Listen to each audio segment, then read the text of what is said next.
So hello guys, welcome to our channel. তো আজকের এই ভিডিওতে আমরা কথা বলবো মোহনবাগান সুপার জায়ান্টকে নিয়ে। তো গুরুত্বপূর্ণ একটা আপডেট কিন্তু বেরিয়ে আসছে। দিমির বিদায় কনফার্ম হয়ে গেল। পরিবর্তে আসছে সেই লোবেরারই পুরনো ছাত্র, প্রিয় ছাত্র হুগো বুমোস। এইটা নিয়ে তোমাদেরকে আপডেট অবশ্যই জানাবো। পাশাপাশি মোহনবাগান থেকে আরও দুজন প্লেয়ার কিন্তু বিদায় হচ্ছে। টম আলড্রেডের পরিবর্তে একটা নতুন বিদেশি আসতে চলেছে। কোন টাইপের বিদেশি আসবে সেটাও তোমাদেরকে জানাবো, পাশাপাশি ইস্টবেঙ্গলকে নিয়েও কথা বলবো। তো ভিডিওটা ইন্টারেস্টিং হবে, শেষ পর্যন্ত দেখতে থাকো। আর আমাদের এই চ্যানেলে যারা প্রথমবার এসেছো তারা অবশ্যই সাবস্ক্রাইব করে পাশের বেল আইকনটিতে অল প্রেস করে দিও। তো চলো শুরু করা যাক। প্রথমেই আমরা কথা বলে নেব ইস্টবেঙ্গল এফসিকে নিয়ে। তো ইস্টবেঙ্গল এফসি কিন্তু আজকে ওড়িশা এফসির এগেনস্টে ম্যাচ খেলতে নামছে, আর এই ম্যাচটা ইস্টবেঙ্গল কিন্তু খেলবে মিগুয়েলকে ছাড়াই। কারণ মিগুয়েলকে 2 ম্যাচের জন্য ব্যান করা হয়েছে। তো দেখা যাক মিগুয়েলহীন ইস্টবেঙ্গল ওড়িশা এফসিকে হারিয়ে 3 পয়েন্ট নিতে পারে কি। তবে এই ম্যাচটা গোয়াতে হতে চলেছে। এরপরে যদি আমরা মোহনবাগানকে নিয়ে কথা বলি, তো ফাইনালি মোহনবাগান কিন্তু গতকাল থেকেই অনুশীলন শুরু করে দিয়েছে। Dimitri Petratos, Jason Cummings, Alberto Rodriguez সবাই কিন্তু অনুশীলনে নেমে পড়েছেন। আলবার্তো রড্রিগেজ, আপুইয়া দুজনেই কিন্তু চোট মুক্ত বর্তমান সময়ে দলের সঙ্গে চুটিয়ে অনুশীলন করছে। পরের ম্যাচে খেলার জন্য মুখিয়ে রয়েছে তারা। তো এটা একটা খুবই ভালো গুড নিউজ। এরপরে যেটা মেন টপিক সেটা হচ্ছে মোহনবাগান থেকে একজন মিডফিল্ডার বিদায় হতে চলেছে। তাহলে কে হতে পারে সেই মিডফিল্ডারটা? তো আমার প্রথম যে নামটা মনে হচ্ছে সেটা গ্ল্যান মার্টিন্স। কারণ এরকমই একটা হিন্টস পাওয়া যাচ্ছে যে প্লেয়ারটা মোহনবাগান ছাড়বে সেই প্লেয়ারটা কিন্তু এর আগে লোবেরার আন্ডারে খেলেছে। আর গ্ল্যান মার্টিন্স কিন্তু গোয়াতে অনেক দিন ধরেই ছিল, এই লোবেরার আন্ডারেও তিনি খেলেছেন। মেবি গ্ল্যান মার্টিন্সকেই ছেড়ে দিতে চলেছে। কারণ গ্ল্যান মার্টিন্সের এই টিমে কোনো প্রয়োজন নেই বর্তমান সময়ে। দেখতেই পাচ্ছ তোমরা, একটা ম্যাচে অ্যাজ এ সাবস্টিটিউট হিসাবেও খেলায়নি এবং তাকে বেঞ্চেও রাখেনি। কোনো রকম জাস্ট অনুশীলনই করিয়েছে, কিন্তু কোনো ম্যাচে তাকে সুযোগ দেওয়া হয়নি। অর্থাৎ গ্ল্যান মার্টিন্সের বিদায় কার্যত নিশ্চিত। তবে দীপক তাংড়িকেও ছেড়ে দেওয়ার একটা পরিকল্পনা থাকতে পারে, কারণ এই পজিশনে হিউজ প্লেয়ার রয়েছে। যেখানে ইয়ংস্টার অভিষেক তো রয়েছেই এবং অনিরুদ্ধ থাপা, আপুইয়া রয়েছে, এবং যেমনটা খবর আছে সামনের মরশুমে একজন বিদেশি প্লেয়ারও কিন্তু এই পজিশনের আসতে পারে। তো সেখানেই যে খবরটা তোমাদেরকে জানাবো সেটা হচ্ছে টম আলড্রেড।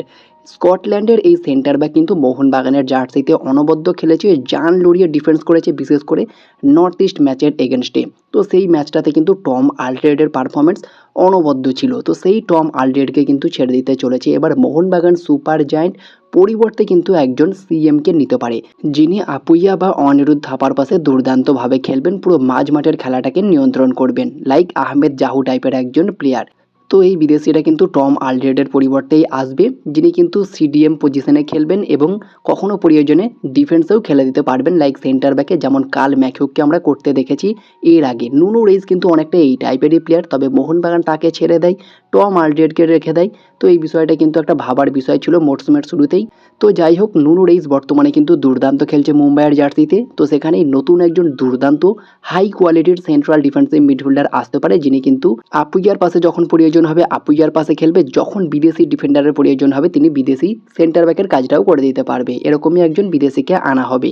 তো এই গেল সমস্ত পরিবর্তনের খবরটা। এর পাশাপাশি সবচেয়ে বড় যেটা রিউমার, খুবই কনফার্ম একটা নিউজ, সেটা দিমিত্রি পেত্রাতসকে নিয়ে। তো ফাইনালি দিমিত্রি পেত্রাতসের বিদায় কিন্তু নিশ্চিত হয়ে গিয়েছে। ট্রান্সফার মার্কেটের মতো সোর্স থেকেও দেখানো হচ্ছে রিউমারটা, দিমিত্রি পেত্রাতস মোহনবাগান ছেড়ে দিচ্ছে। দিমিত্রি পেত্রাতসের আর মাত্র 4টে ম্যাচই কিন্তু রয়েছে মোহনবাগান জার্সিতে। সামনের 4টে ম্যাচেই কিন্তু দেখা যাবে মোহনবাগান জার্সিতে অজি তারকা দিমিত্রি পেত্রাতসকে, এবং তারপরে তার চুক্তি শেষ হয়ে যাচ্ছে মে 31, 2026-এ। আর সম্ভবত তার সঙ্গে চুক্তি বাড়াচ্ছে না। প্রথম থেকে ভালো খেলতে না পারলেও বারবার প্লেইং ইলেভেনে সুযোগ দিচ্ছিল সার্জিও লোবেরা এই দিমিকে। তারপরেও দিমি কিন্তু তার পুরনো জাত চেনাতে পারেনি, পুরনো ছন্দ খুঁজে পায়নি, যার ফলে কিন্তু এই ডিসিশন নিতে বর্তমানে বাধ্য হচ্ছে। লোবেরা কিন্তু ইতিমুহূর্তে ম্যানেজমেন্টকে হুগো বুমোসের নামটাও সাজেস্ট করেছে। তো দেখা যাক সেই পুরনো প্লেয়ারকে আবারও ফিরিয়ে আনে কি।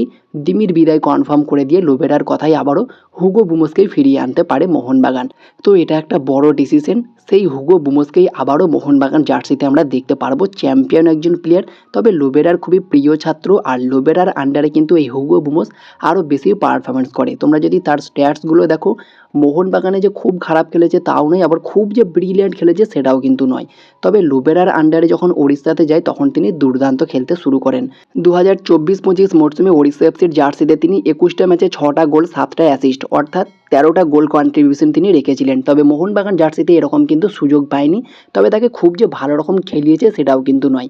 তবে লোবেরা কিন্তু ভালোভাবে চেনেন এই প্লেয়ারটাকে, আর লোবেরার আন্ডারে কিন্তু হুগো বুমসের আসল পারফরমেন্সটা বেরিয়ে আসে।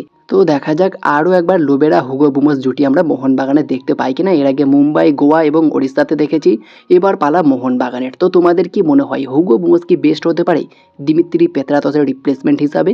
তোমরা কমেন্টে জানিও। আর দিমির কিন্তু খুব একটা পারফরমেন্স ভালোও নয়, এই মরশুমে 8 ম্যাচে মাত্র 2টো গোল 1টা অ্যাসিস্ট করেছে। তো তার সঙ্গে চুক্তি শেষ হয়ে যাওয়ার ফলে আর কন্ট্রাক্ট এক্সটেনশন করছে না, তার পরিবর্তে একজন দুর্দান্ত বিদেশি মিডফিল্ডারকেই নিয়ে আসছে, সেটা হুগো বুমসই হতে পারে, সম্ভাবনা কিন্তু প্রবল রয়েছে। বাকি তোমাদের মতামত তোমরা কমেন্টে জানিও, হুগো বুমস মোহনবাগানের জন্য কতটা বেটার হবে।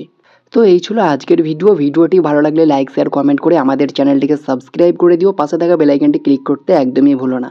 তো দেখা হচ্ছে নেক্সট কোনো ভিডিওতে। Bye bye, have a good day.